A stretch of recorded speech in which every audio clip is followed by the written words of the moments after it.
Isang masayang pagbati na may ngiti sa aking mga labi. Naghahanap ba kayo ng makakatuwang sa pagre-review ng inyong anak? Meron yan sa DepEd. Ang Itulay online tutorial ay libre at handog ng ating kagawaran sa pangunguna ng OUA ICTS EdTech. Ito ay isang proyektong makatutulong sa mga mag-aaral, katuwang ang mga magulang o kasama sa kani-kanilang tahanan para masagutan at maunawaan ang mga modules. Hangad din ng programang Itulay ang matulungan ang ating mga guro sa kanilang mga blended learning classes. Ang ating Itulay ay mula kinder hanggang senior high school.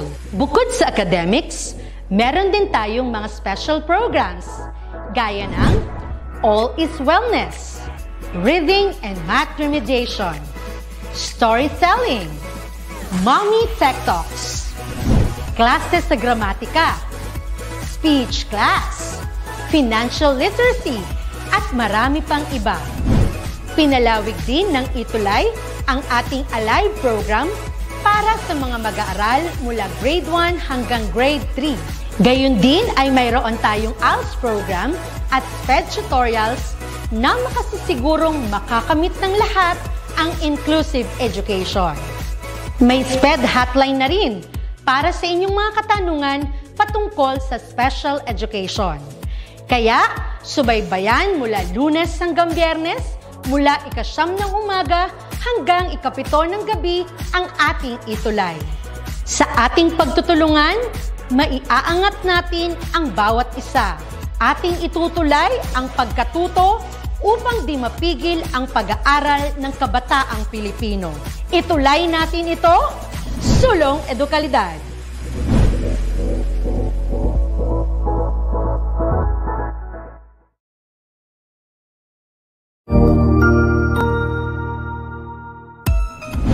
Mabuhay! Good day to all! I am your tutor Madge. Welcome to Itulay, a free online tutorial, an initiative of the Department of Education, Information and Communications Technology Service, Educational Technology Unit, ICTS EdTech. This program is aimed at helping and assisting learners from kindergarten, senior high school, ALS, Alive, and SPED learners. Aside from answering the modules, the Itulay is offering programs which you will surely look forward to. Together with our parents and teachers, the Itulay will bridge the gaps where difficulty and ease meet in learning new knowledge and skills. So, let us prepare our modules, pen and paper. Ready your mind to see and hear worthwhile and interesting lessons. Let us now study and learn, together with our volunteer online tutors. Tara na!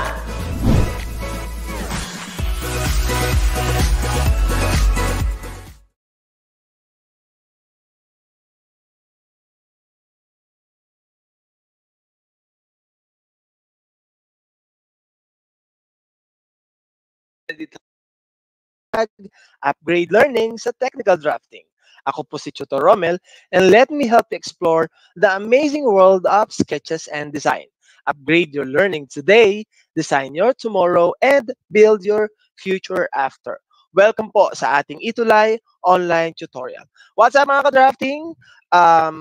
Live po tayo ngayong quarter 4, week 4 sa FB group at YouTube channel ng DepEd Itulay. Kumusta po kayo? Friday na naman. Sana po ay katulad ng lagi nating binabanggit, sana po ay naging mabuti po ang inyong linggo. Simula po Friday hanggang ngayon, simula Monday hanggang Friday, ngayong araw ay maging maayos po. At sana syempre, bukas weekend ay maging maayos po ang inyong weekend. Paalala lang po, kung tayo po ay lalabas pa rin ng bahay at hindi may iwasan, make sure po na tayo ay magdodoble ingat pa rin po. Ano po, lagi po tayong gumamit ng alcohol and also gumamit pa rin po tayo lagi ng mask. Lagi po tayo mag-mask, everyone. Shout out po sa ating mga viewers pa rin, sa ating walang sawang tumututok sa ating session kada Friday para sa TLE9 Technical Drafting. Ang pag-uusapan po natin ngayong linggo, mga ka-drafting, ay tungkol sa details of wall and column footing. Last week kasi mga ka-drafting, ang diniscuss natin ay tungkol sa paggawa ng foundation plan. So syempre, yung foundation plan na yan ay kinuha natin or na-draft natin galing dun sa ating floor plan. Ngayon naman, dahil foundation plan yung ginawa natin last week, ngayon, tututukan natin yung mga detalye ng wall and column footing. Ano ba yung mga wall and column footing na yan? And, syempre, kasama pa rin po natin si Tutor Marco ng SDO Bulacan tuwing Friday, 10:30 hanggang 11:10 ng umaga para sa ating session. Sa ating session kada Friday para sa Technical Drafting TLE9. Thank you po, Sir Marco, sa patuloy pong pag-guide at mag-ingat po tayo palagi. Ano ba yung mga dapat nating matutunan, mga ka-drafting, ngayong umaga? At the end of our tutorial, you are expected to describe wall footing and column footing. Identify the details of a wall footing and column footing. Draft details of wall footing and details of column footing. And also, complete the details accurately of wall footing and column footing. Yan po yung ating mga objectives for today's session. So ngayon mga ka-drafting, let's have a 4 review questions para sa din-discuss natin last time sa ating quarter 4, week 3. All you have to do is to give me your answer, the letter of your answer, at wag pong kalimutan na ilagay sa ating comment section. Meron tayong picture sa inyong screen, mga ka-drafting, at meron tayong part or parts ng foundation plan na binilugan natin ng pulang bilog.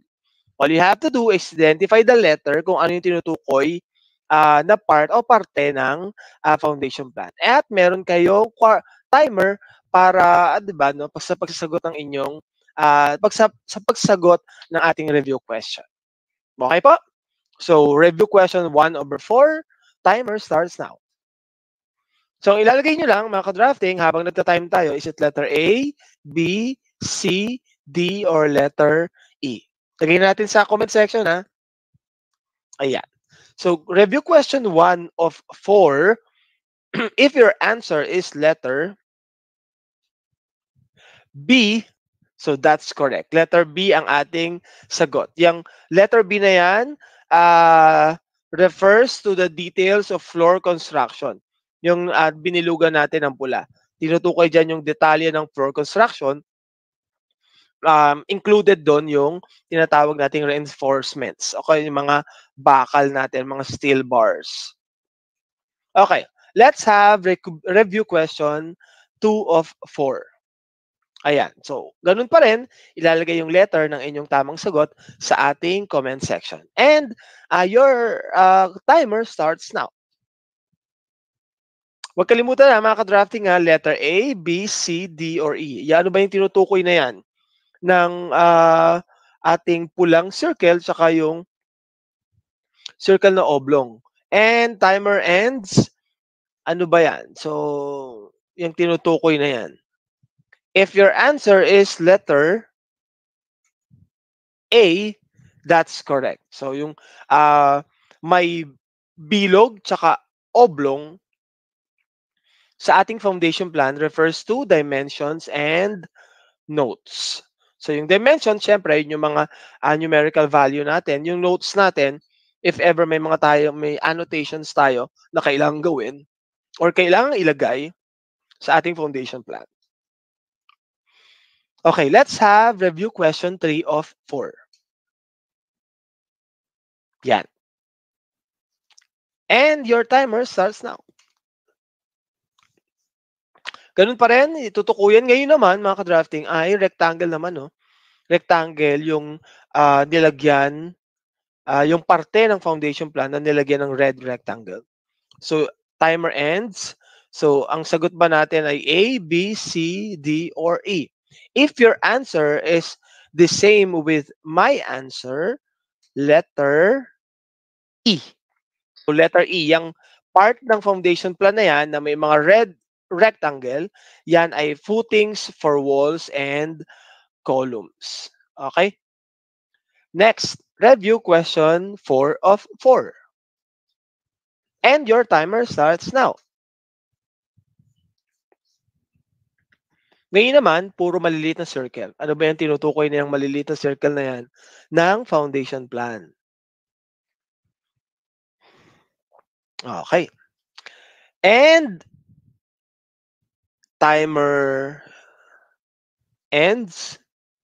If your answer is the same with my answer, letter E. Columns. Yung tinutukoy na yon ay columns. Actually, mga ka-drafting, yung nasa picture natin ay hindi lang naman yung tatlong may pulang bilog ang columns. Ano po? Marami yan. Yan lang yung nilagyan natin. But still, yung pulang bilog na yan at yung parte ng foundation plan na tinutukoy niya ay nagre-refer sa columns. Okay?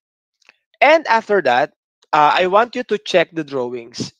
I-check natin yung drawings, mga ka-drafting. Meron tayong two different drawings. Yung nasa kanang bahagi ng inyong screen, mga ka-drafting, is a sample wall footing. Nakalagay dyan, detail of WF1. Ibig sabihin ng WF, wall footing. 1, kasi yan yung pinakamalaking wall footing sa buong parte ng structure.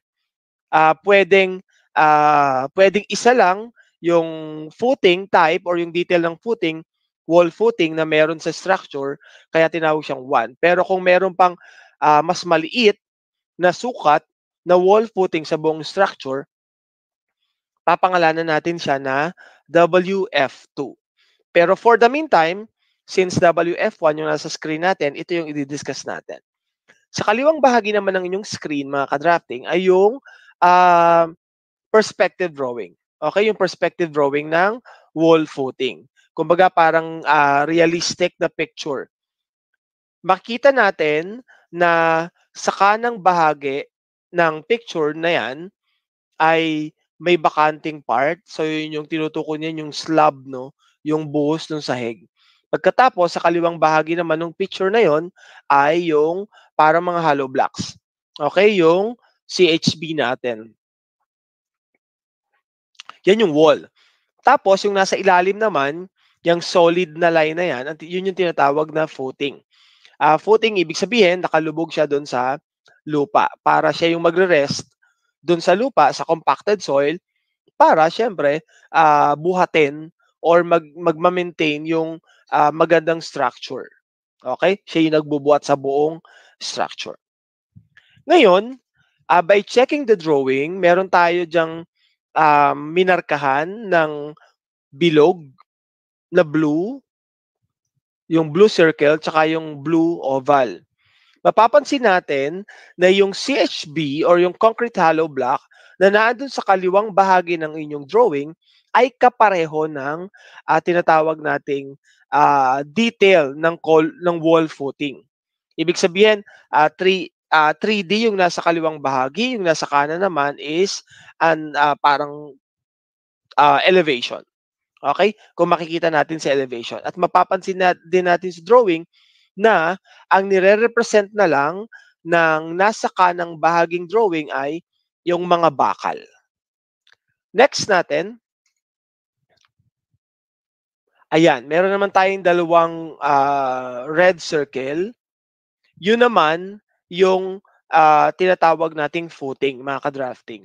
Yung footing na yan, yung nakikita natin sa kaliwang bahagi, tsaka sa kanang bahagi, pareho lang siyang footing. Okay? Kumbaga sa detail ng wall footing natin, drawing should be drawn in an elevation or yung sides niya, yung front or yung sides nung ating wall footing. Okay po? So now, what is wall footing? Ano ba yung wall footing na yan? This is a footing which supports a wall by extending along the entire length of the wall. Pag sinabing entire length of the wall, yung buong parte ng bahay natin or ng structure ay yung kabuuang wall na yon, meron pa rin siyang footing sa ilalim. Okay? Katulad na nakikita natin sa screen, mga ka-drafting. Yang buong wall na yan, yung maikling span na yan, yun yung wall, yung mataas, at yung nasa ibabang bahagi naman na parang nagpopormang letter T, yan yung footing na tinatawag. At syempre, mapapansin din natin na meron tayong mga reinforcement bars na nasa loob. Syempre, para hindi mag-shake or mag-move yung wall natin at yung footing natin. And syempre, this serves as parang additional strength dun sa buong structure. Pero ang nakikita lang sa plan, sa detail ng wall footing ay yung bakal tsaka yung solid line ng mismong wall. And also, the definition says, a wall by extending along the entire length of the wall, but nabanggit ko nga kanina na yung kabuuan ng wall sa halimbawa sa bahay, so nag-e-extend yon. Meron siyang moving na tinatawag nating footing sa ilalim ng lupa. Next, what is the size of wall footing? Ano bang size ng wall footing na yan? Actually, sa National Building Code, ay meron naman tayong mga standard sizes ng wall footing. Kaya lang, syempre, the size of the footing and the thickness of the foundation wall are specified on the basis of the type of soil at the site. Syempre, depende pa rin dun sa site, sa soil. Kapag daw yung soil ay compacted, more or less, meron tayong computation na ginagawa. May mga computation na ginagawa mga engineers. Siyempre, nakadepende yung size ng wall footing dun sa computation nila at siyempre sa type of soil. The width of the wall footing is generally 2 to 3 times the width of the wall. Sa screen, mapapansin natin yung width of wall. Tapos, yung width of footing daw, according to the National Building Code, is generally 2 to 3 times the width of the wall. So, ibig sabihin, 3 ulit siya na lapad. Yun yung magsisilbing footing. But still, guys, mga ka-drafting, nakadepende pa rin sa computation na tinatawag natin. May computation tayo kung gaano kalaki yung wall footing na gagawin natin, syempre, according din dun sa structure na gagawin. But more or less, ito yung mga general knowledge natin about the size of the wall footing. It should be generally 2 to 3 times the width of the wall. According pa rin sa definition, footing sizes are determined for unfactored loads and effective soil pressure. So yung soil pressure, kung compacted yung lupa, syempre, kailangan pa rin natin, okay lang yung medyo mababaw yung yung footing. Pero kung yung soil natin is medyo clay, maraming clay or mas malambot, kailangan pa natin siyang i-compact. At syempre, kailangan pa natin i-extend yung footing natin for the safety of the users of the structure na itatayo. Next. Tandaan po natin yan, the size of the footing and the thickness of the foundation wall are specified on the basis of the type of soil at the site. Ayon pa rin sa description, the allowable bearing pressure is established based on principle of soil mechanics. Na-discuss natin to yung soil testing on the basis of load test and other experimental determinations. So yung load test natin, siyempre include pa rin dyan yung mga dead load, yung mga live load, bago gumawa ng size ng wall footing. Kasi kino-compute pa rin po yan. The allowable bearing pressure under service load is computed using safety factor of 2.5 to 3. So yung safety factor would prevent the exceedance of bearing capacity of soil and keep its settlement within tolerable limit. Ibig sabihin daw, kapag tama yung computation at tama yung pagkakagawa ng tinatawag nating wall footing, nagiging parang relaxed yung buong building at kasi nabubuhat siya ng soil tsaka ng foundation ng maayos. Okay? Tama yung sukat natin. How deep is wall footing? Gaano daw kalalim yung wall footing, mga ka-drafting? Sa inyong picture or sa inyong screen, all footings should be a minimum of 150 millimeter.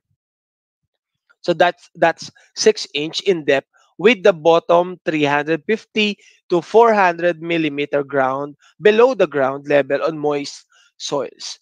Tandaan po moist soils. Ibig sabihin ng moist soils yung medyo mamasa-masa. For clay soil, however, thicker and deeper footing should be used.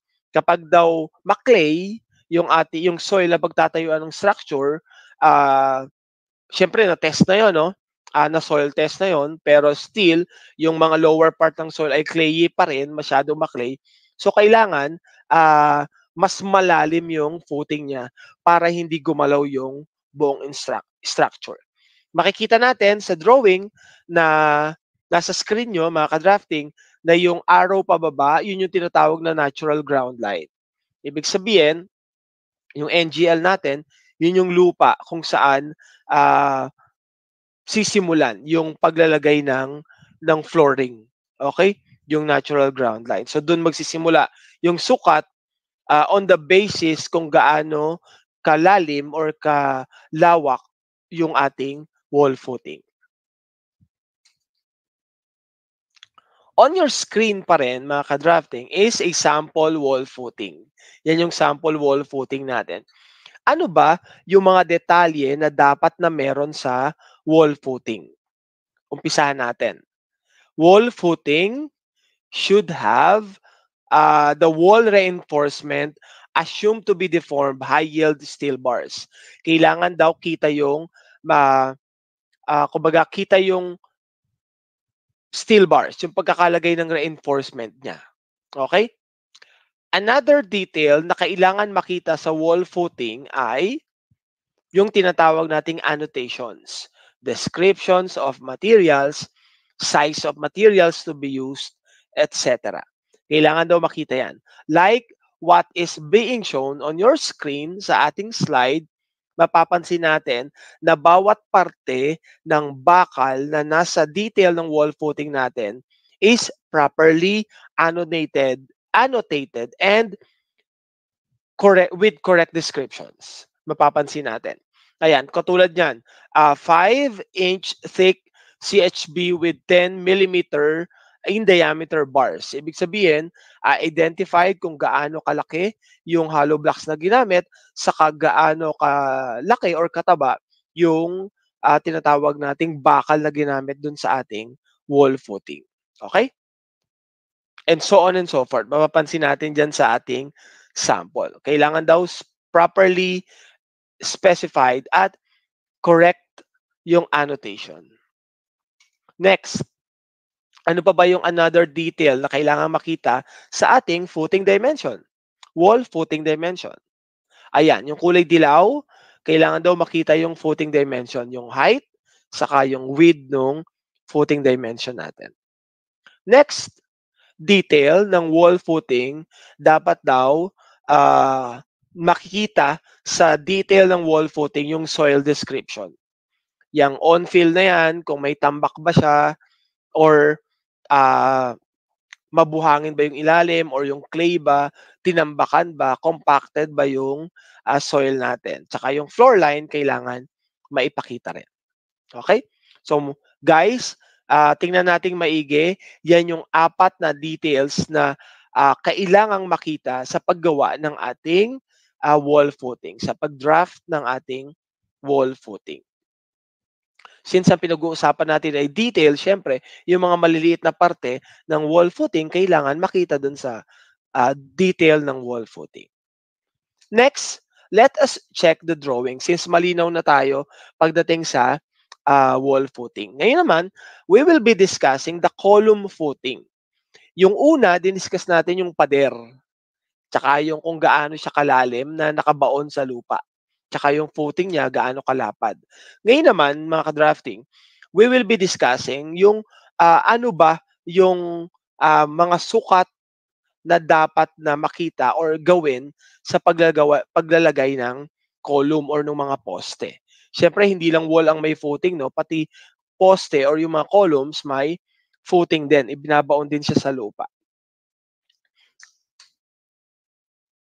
Yan, mapapansin natin sa drawing sa inyong screen, mga ka-drafting, na yung poste natin sa kanang bahagi ay represented in section na parang hinati yung column.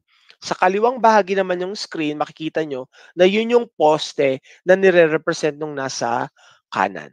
Okay? Next, ayan, kita rin natin ng pula na circle tsaka ng pulang oblong sa kanan yung footing ng ating column. Gaano ba siya kalapad, gaano ka laki or kataas yung footing natin. Let us define what is column footing. This is a portion of the foundation of a structure which directly distributes the weight of a building over large area. Diniscuss natin to sa quarter 4, week 3 sa paggawa ng foundation plan na yung mga columns natin helps in parang carrying the whole load ng buong structure. Kung meron tayong, halimbawa sa kwarto natin, meron tayong sa bedroom, merong 4 na column. So, yung load ng buong room ay pinaghahatian ng 4 na poste or nung column. Ganon din sa sala. Kung merong halimbawa sa living room ay merong ganun pa rin, 4 columns. So yung buong column na yon ay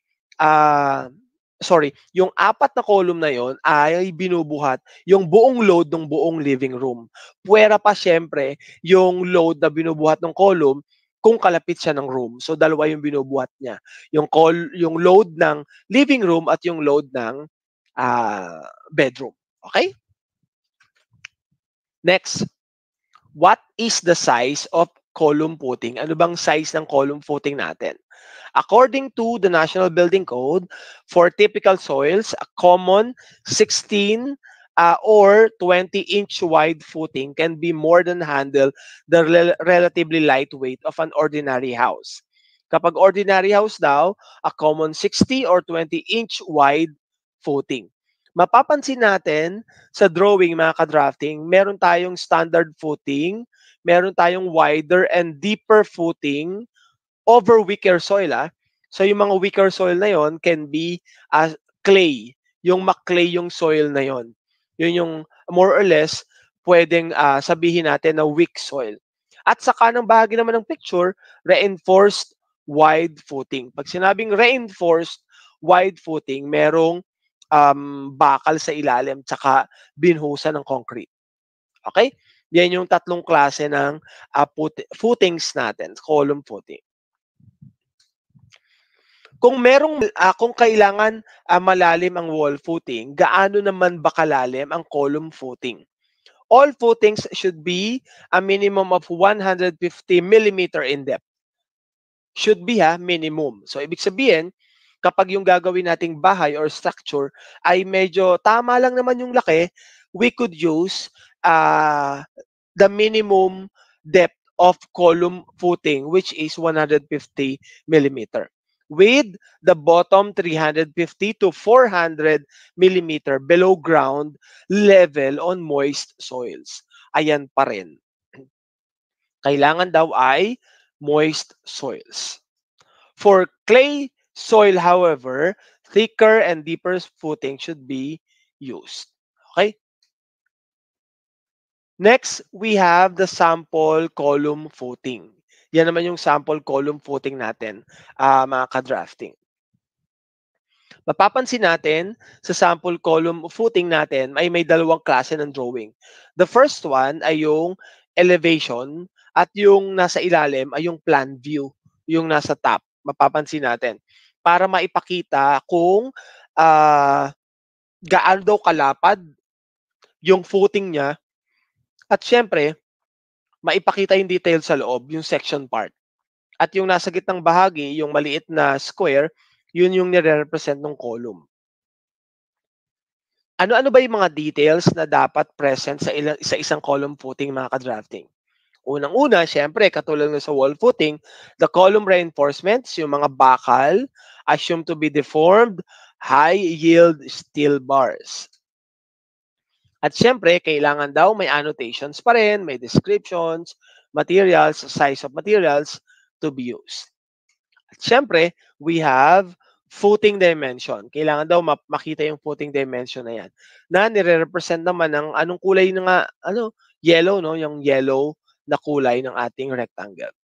And of course, last but not the least, kailangan daw identified yung description ng soil.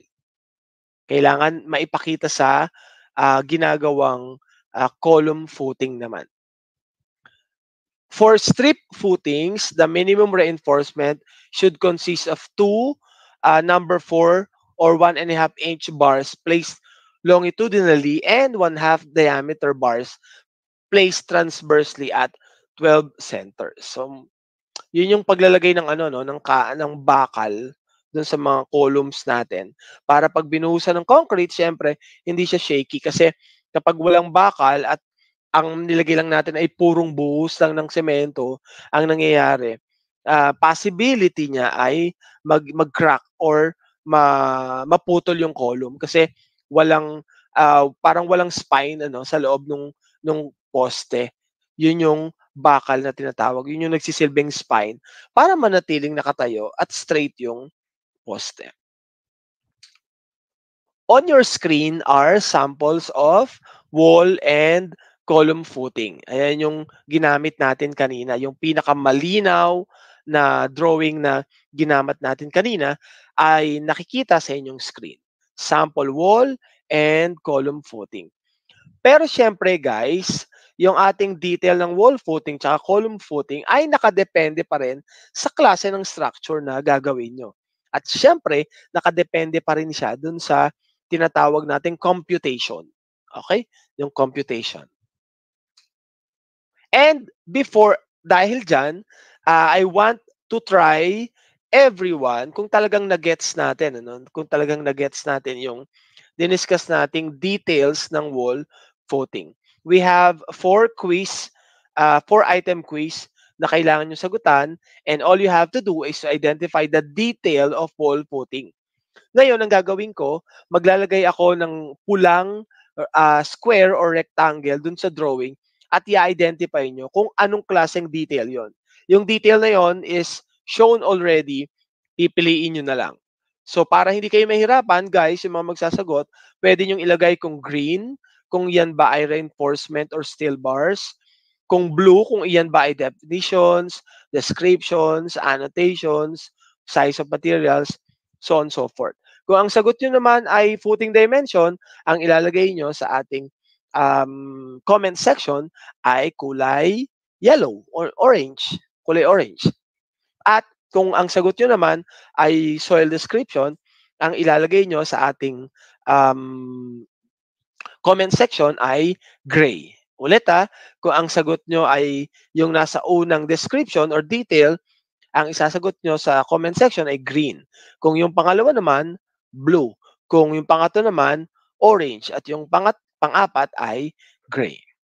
Now, meron din pa rin tayong timer. I am giving you 10 seconds to answer kung ano bang detail ang tinutukoy ng pulang rectangle. Okay? Timer starts now.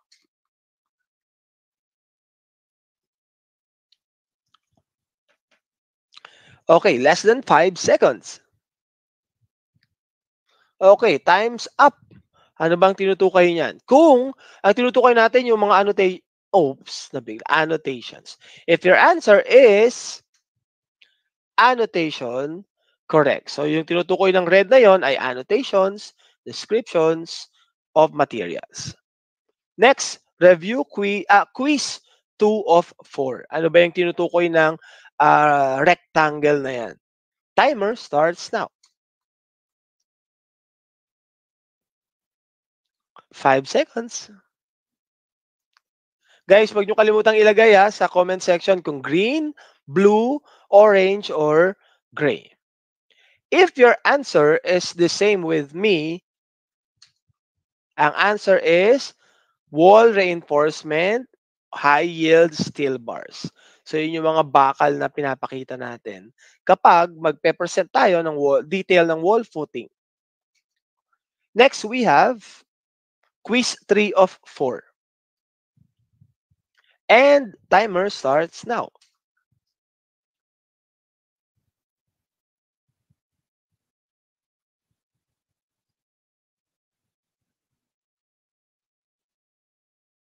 Okay. Ang tinutukoy naman dyan ay soil description. Ang tinutukoy naman dyan ay soil description. Okay?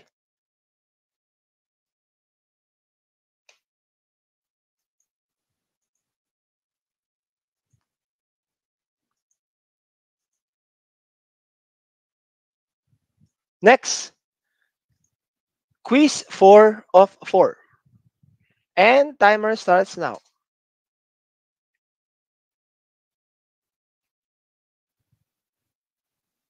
Yan. Ano ba yung tinutukoy na yan sa ilalim na part, no? If your answer is footing dimension, that's correct. Footing dimension, tinutukoy ng red na yan. At dahil alam ko nakakuha kayo ng 4 over 4, correct answer, let's do this. Ngayon, meron tayong foundation plan na ginawa last time, yung ating quarter 4, week 3. All you have to do is draft a wall and column footing using the foundation plan on the right made from previous activity. Meron tayong column. We have 1, 2, 3, 4, 5, 6, 7, 8, 9, 10, 11, 12. 12 columns. Since lahat ng 12 columns na yon, parang pare-pareho lang siya ng sukat, ang gagawin nyo lang ay 1 column footing. 1 detail ng column footing. Okay po?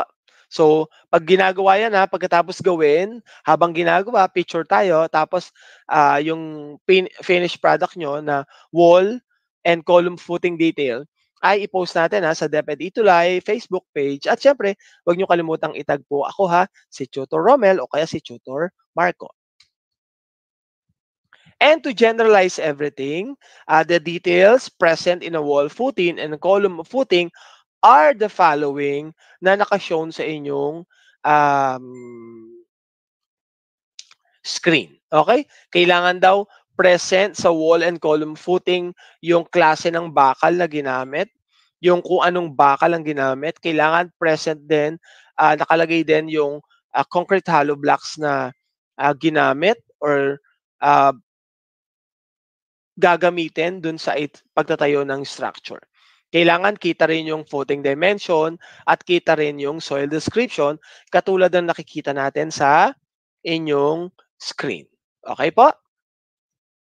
Alam kong natutunan nyo yan at sana ay may naiambag ako sa inyong pag-aaral para sa paggawa ng wall footing and column footing. And at this point, let us be reminded to do things today that will make your future self thankful and proud of you. So po, wag natin kalimutang tulungan ang sarili natin para, di ba, susunod na panahon, maipagmalaki natin ang sarili natin.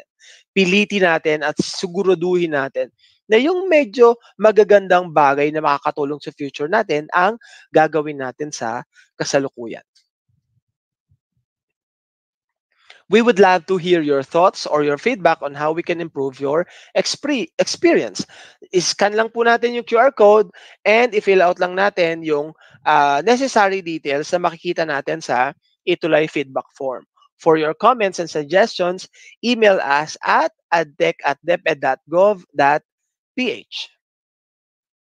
And you can still watch this tutorial video online.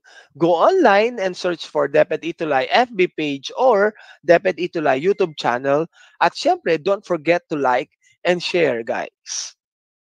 Magkita-kita po tayong muli para sa panibagong kaalaman sa technical drafting. Ako po si Tutor Romel, ang inyong kutkuterong tutor mula sa bayan ng mga Lakan at magagandang binibini pagsanan na nagsasabing, sipagan natin para sa ating pangarap. Kung medyo nahihirapan ka, tutulungan kita. Ikaw at ako, teamwork tayo para always panalo. At ito po ang Itulay online tutorial para sa #UpgradeLearning sa technical drafting. Salamat po!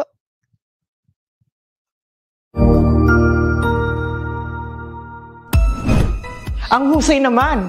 Natapos mo ang iyong tutorial session kasama ang iyong mahusay na Itulay Tutor. May bago ka bang natutuhan? I-share na yan gamit ang #ItulayLevelUp. Huwag aalis dahil may susunod pang programa na pwede mo ring panoorin at salihan dahil naghihintay na ang iyong mga tutors. Happy learning dito sa Itulay!